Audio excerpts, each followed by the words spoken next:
years ago, before they even built up this apparatus to be juiced and as powerful as it's become.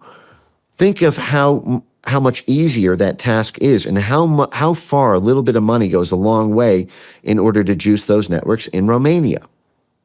Yeah, that's what caught my attention was it seemed almost identical with the Russian interference, and what actually blew him up was a TikTok smear campaign. Right.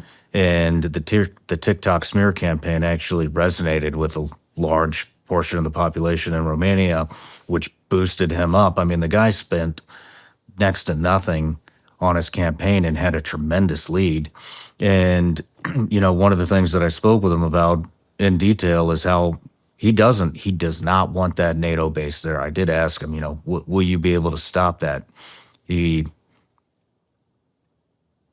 couldn't answer that, which means, maybe he can't. I don't know. But it seemed like the reason they went after him is because he does not want that base built, the biggest ever NATO base ever to be built in Europe, to include World War II. And it, it obviously would, it'd be a detriment to the Ukrainian side of the war.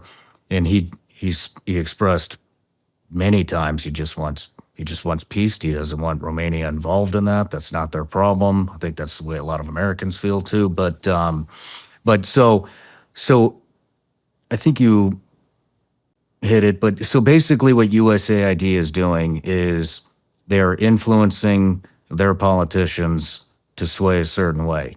Are they also paying off their media? Because they wouldn't platform him.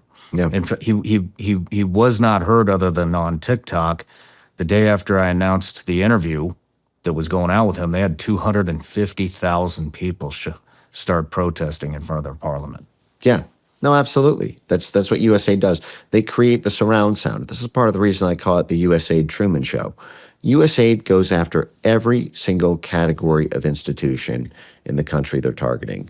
The media, control over social media speech, the unions, the workers' groups, the judiciaries, the parliamentarians, the arts and music and culture, the universities and the academic institutions, everything. Even folks in the commercial for-profit sector side. What USAID does is it does what it calls capacity building.